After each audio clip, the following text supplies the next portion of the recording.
మరుగునీటి కథ. సింకులు, షవర్లు, టాయిలెట్లు, లాండ్రీల నుండి కాలువల్లోకి వెళ్లే నురుగుతో కూడిన నల్లటి నీరు నూనెతో కలిపి మురికిగా ఉంటుంది. దీన్ని మురుగునీరు అంటారు. ఇలా ఉపయోగించిన నీటిని వృధా చేయకూడదు. కాలుష్య కారకాలను తొలగించడం ద్వారా మనం దాన్ని శుభ్రం చేయాలి. నీరు మన జీవనాధారం. పరిశుభ్రమైన నీరు మానవునికి ప్రాథమిక అవసరము. అయితే 1 బిలియన్ కంటే ఎక్కువ మంది ప్రజలకు సురక్షితమైన మంచినీరు అందుబాటులో లేదని మన నివేదికలు తెలుపుతున్నాయి.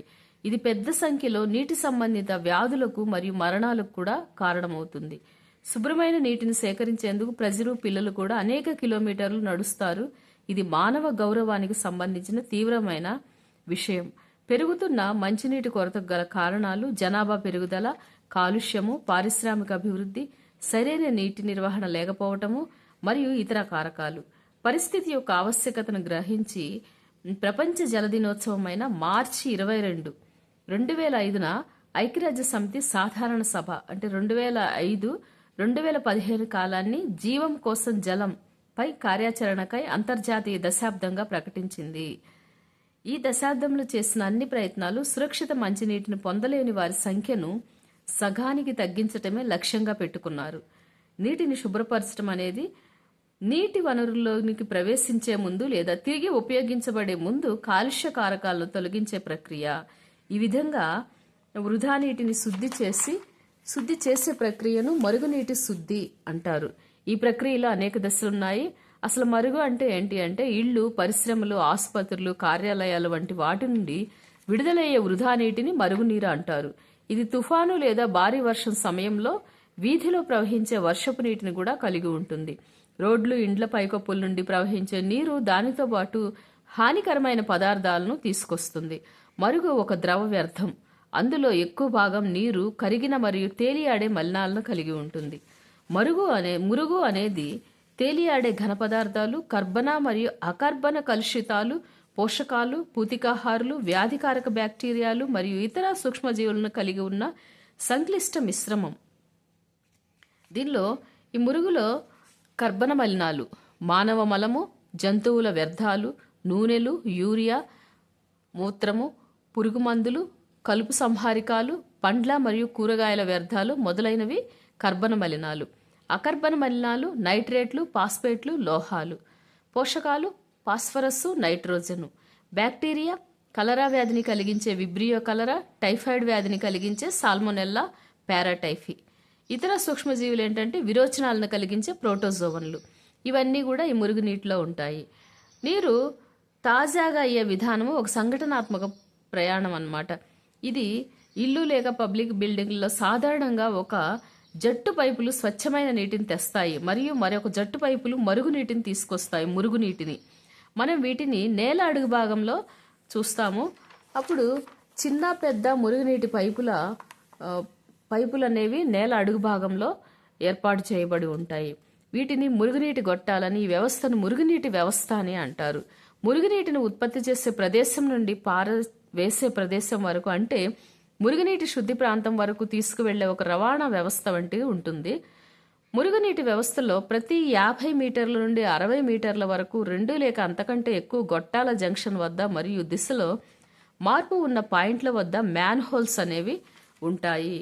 అయితే కలుషితమైన నీటిని శుద్ధి చేసే ప్రక్రియ ఏ విధంగా ఉంటుందంటే ఒక పెద్ద గాజు జాడీలో 3/4 వంతు నీటిని నింపి దానికి కొన్ని మురికిగా ఉన్న కర్బన పదార్థాలైన గడ్డి, నారింజ తొక్కలు, కొద్దిగా డిటర్జెంట్ పౌడర్ మరియు కొన్ని చుక్కల సిరా లేదా ఇతర రంగులను కలపాలి.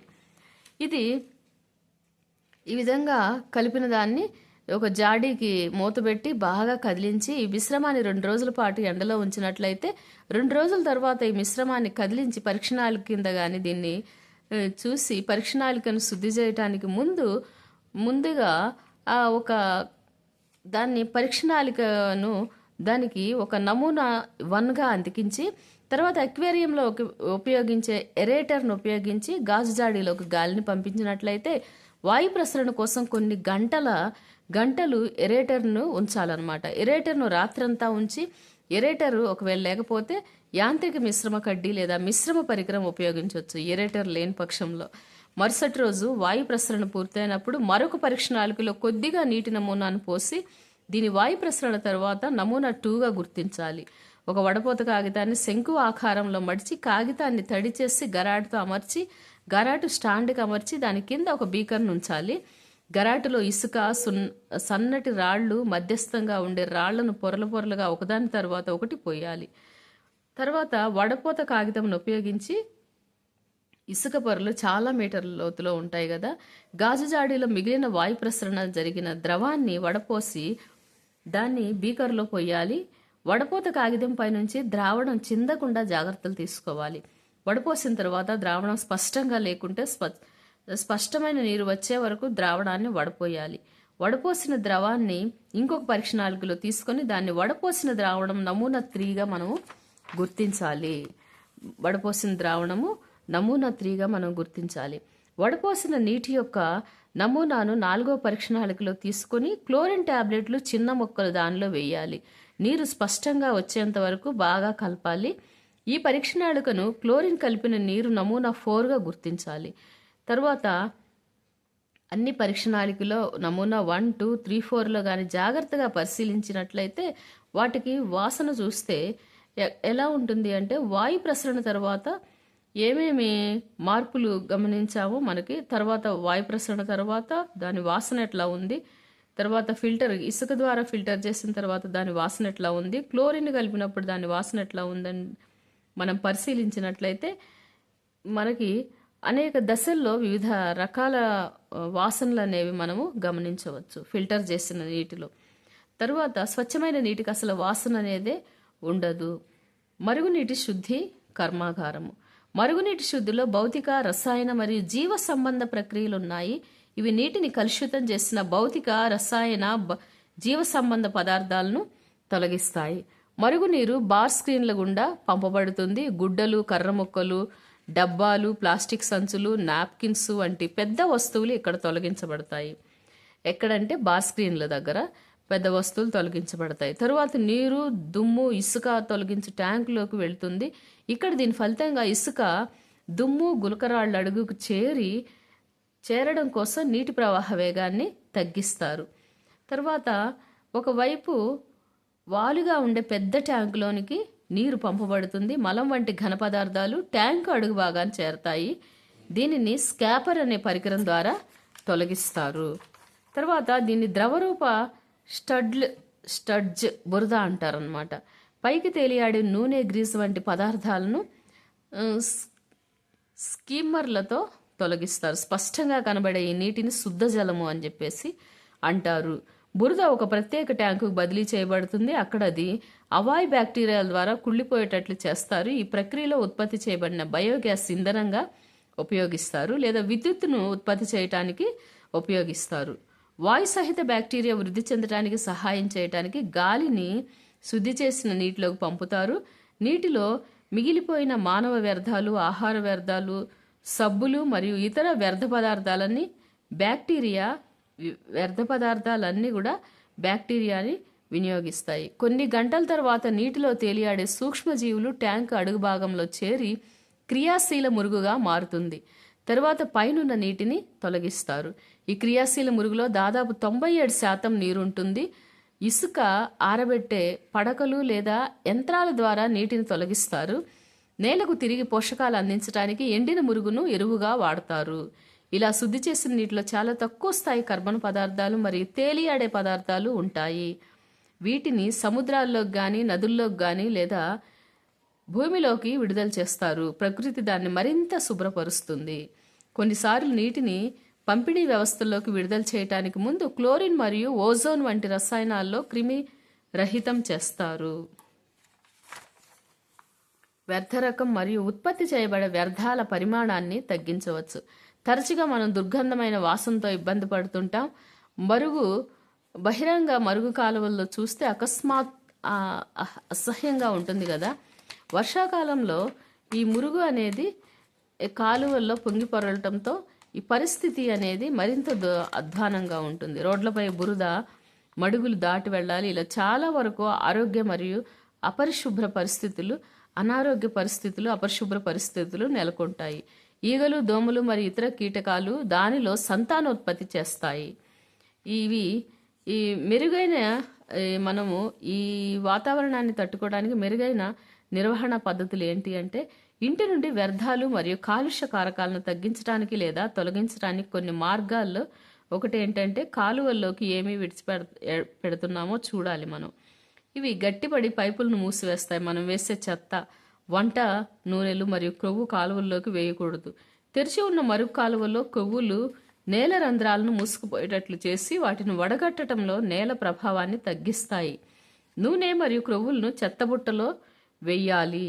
పెయింట్స్, ద్రావణాలు, పురుగు మందులు, మోటార్ ఆయిల్లు, మందులు వంటి రసాయనాలను శుద్ధి చేయటంలో సహాయపడే సూక్ష్మజీవుల్ని చంపవచ్చు. కాబట్టి వాటిని మురుగు కాలువల్లో పడేయకండి. ఈ రసాయనాలని మురుగు కాలువలో వేయకూడదు. ఇవి శుద్ధి చేయడానికి ఉపయోగించే సూక్ష్మజీవులను చంపే అవకాశం ఉంది కాబట్టి. వాడిన టీ ఆకులు, ఘన ఆహార వ్యర్థాలు, మృదువైన బొమ్మలు, పత్తి, శానిటరీ టవల్స్ మొదలైనవి చెత్తబుట్టలో వేయాలి. ఈ వ్యర్థాలు కాలువలు నిండేలా చేస్తున్నాయి. ఇవి ఆక్సిజన్ యొక్క సులభమైన ప్రసరణను అనుమతించవు. అందువలన వ్యర్థాల క్షీణత ప్రక్రియను అడ్డుకుంటుంది ఇది. తర్వాత పారిశుద్ధ్యం మరియు వ్యాధి. పేలవమైన పారిశుద్ధ్యం మరియు కలుషితమైన తాగునీరు పెద్ద సంఖ్యలో వ్యాధులకు కారణమవుతుంది. ఇప్పటికీ చాలామంది ప్రజలు మరుగునీటి సౌకర్యాలు లేకుండా ఉన్నారు కదా. మనం ప్రజల్లో చాలా ఎక్కువ భాగం నదీ తీరాల వద్ద, రైల్వే ట్యాంకులపై, పొలాల దగ్గర బహిరంగంగా మరియు చాలాసార్లు నేరుగా నీటిలో మల విసర్జన చేస్తుంటారు. సరైన శుద్ధి ప్రక్రియ చేయని మానవ విసర్జితము ఆరోగ్యానికి హానికరము. ఇది నీటి కాలుష్యం మరియు నేల కాలుష్యం కలిగించవచ్చు. ఉపరితల జలాలు మరియు భూగర్భ జలాలు రెండూ కలుషితమవుతాయి. బావులు, గొట్టపు బావులు, నీటి బుగ్గలు మరియు అనేక నదులకు భూగర్భ జలము ఒక వనరు కాబట్టి ఇది నీటి ద్వారా వచ్చే వ్యాధులకు అత్యంత సాధారణ మార్గంగా మారుతుంది. వాటిలో కలరా, టైఫాయిడ్, పోలియో, మెనింజైటిస్, హెపటైటిస్ మరియు విరోచనాల వంటి వ్యాధుల్ని కలుగజేసేటువంటివి ఉన్నాయన్నమాట. తర్వాత మురుగు పారవేసేందుకు ప్రత్యామ్నాయ ఏర్పాట్లు ఏంటంటే, పారిశుద్ధ్యాన్ని మెరుగుపరచడానికి తక్కువ సంఖ్యలో అప్పటికప్పుడు అక్కడికక్కడే మురుగు పారవేసే పద్ధతులు ప్రోత్సహించబడుతున్నాయి. ఉదాహరణకు సెప్టిక్ ట్యాంకులు, రసాయన మరుగుదొడ్లు, కంపోస్టింగ్ గుంటలు, సెప్టిక్ ట్యాంకులు మరుగునీటి వ్యవస్థ లేని ప్రదేశాలకు, ఆసుపత్రులకు, భవనాలకు లేదా 4 నుండి 5 గృహాల సమూహానికి అనుకూలంగా ఉంటాయి. కొన్ని సంస్థలు అప్పటికప్పుడు అక్కడికక్కడే మానవ వ్యర్థాలను పారవేసే ఆరోగ్యకరమైన సాంకేతికతను అందిస్తున్నాయి. ఈ టాయిలెట్లను శుభ్రపరచవలసిన అవసరం లేదు. టాయిలెట్ సీట్ల నుండి మలమూత్రాలు మూసివేయబడిన కాలువల ద్వారా బయోగ్యాస్ ప్లాట్లలోకి ప్రవహిస్తాయి. ఉత్పత్తి చేయబడిన బయోగ్యాస్ శక్తి వనరుగా ఉపయోగపడుతుంది. నెక్స్ట్, బహిరంగ ప్రదేశాల్లో పారిశుద్ధ్యం ఎలా అంటే, మన దేశంలో ఉత్సవాలు కాలానుగుణంగా నిర్వహించబడుతున్నాయి. వాటిలో పెద్ద సంఖ్యలో ప్రజలు పాల్గొంటారు. అదేవిధంగా రైల్వే స్టేషన్లు, బస్ డిపోలు, విమానాశ్రయాలు, ఆసుపత్రులు, చాలా రద్దీగా ఉండే ప్రదేశాలు, రోజు వేలాది మంది వాటిని దర్శిస్తుంటారు. అక్కడ పెద్ద మొత్తంలో కూడా వ్యర్థాలు ఉత్పత్తి అవుతాయి. వాటిని సరిగా పారవేయాలి, లేకుంటే అంటువ్యాధులు ప్రబలవచ్చు. పారిశుద్ధ్యం విషయంలో ప్రభుత్వం కొన్ని ప్రమాణాలను నిర్వహిస్తుంది. దురదృష్టవశాత్తు అవి ఖచ్చితంగా అమలు జరగట్లేదు. అయితే మనం అందరం బహిరంగ ప్రదేశాల్లో పారిశుద్ధ్య నిర్వహణలో సహకరించాలి. ఎక్కడా చెత్తను వెదజల్లకూడదు. కనుచూపు మేరలో చెత్తబుట్ట కనిపించకపోతే చెత్తని ఇంటికి తీసుకెళ్లి చెత్తబుట్టలో వేయాలి. మన పరిసరాలను శుభ్రంగా మరియు ఆరోగ్యంగా ఉంచుకోవాలని మనమందరి బాధ్యత అది. నీటి వనరులు ఆరోగ్యకరమైన స్థితిలో నిర్వహించడంలో మన బాధ్యతను మనం నిర్వహించాలి. మంచి పారిశుద్ధ్య పద్ధతులను అవలంబించడం మన జీవన విధానంగా ఉండాలి. వ్యక్తిగత చొరవ గొప్ప మార్పును కలిగిస్తుంది. మన శక్తి, ఆలోచనలు మరియు ఆశావాదంతో ఇతరులను ప్రభావితం చేయాలి. ప్రజలు కలిసి పనిచేస్తే చాలా చేయొచ్చు. సమిష్టి చర్యలో గొప్ప శక్తి ఉంది. నెక్స్ట్ ముఖ్యాంశాలు చూస్తే, ఉపయోగించబడిన నీరు, మురుగునీటిని తిరిగి ఉపయోగించుకోవచ్చు. ఇళ్ళు, పరిశ్రమలు, వ్యవసాయ పొలాల్లో మరియు ఇతర మానవ కార్యకలాపాల వలన విడుదలయ్యే వృధా నీటిని మురుగునీరు అంటారు. మురుగునీరు అనేది ఒక ద్రవ వ్యర్థం. దీనివలన నీరు మరియు నేల కాలుష్యం అవుతుంది. మురుగునీటిని మురుగునీటి శుద్ధి కర్మాగారాల్లో శుద్ధి చేస్తారు. మురుగునీటి శుద్ధి కర్మాగారాలు మురుగునీటిలోని కాలుష్య కారకాలను ప్రకృతి సంరక్షణ చేసే స్థాయికి తగ్గిస్తాయి. భూగర్భ మరుగునీటి వ్యవస్థలు మరియు చెత్త పారవేసే వ్యవస్థలు అందుబాటులో లేని చోట తక్కువ ఖర్చుతో కూడిన అప్పటికప్పుడు అక్కడికక్కడే చెత్తను పారవేసే వ్యవస్థను వినియోగించవచ్చు. మురుగునీటి శుద్ధి యొక్క ఉప ఉత్పత్తులు, స్టడ్లు మరియు బయోగ్యాస్. బహిరంగ మరుగునీటి ప్రవాహ వ్యవస్థ అనేది ఈగలు, దోమలు మరియు వ్యాధులకు కారణమయ్యే జీవన సంతానోత్పత్తి ప్రదేశాలు. వ్యాధులకు కారణమయ్యే జీవుల సంతానోత్పత్తి ప్రదేశాలు. మనం బహిరంగ మూత్ర విసర్జన చేయకూడదు. తక్కువ ఖర్చుతో కూడిన పద్ధతుల ద్వారా విసర్జితాలు సురక్షితంగా పారవేయడం వీలవుతుంది.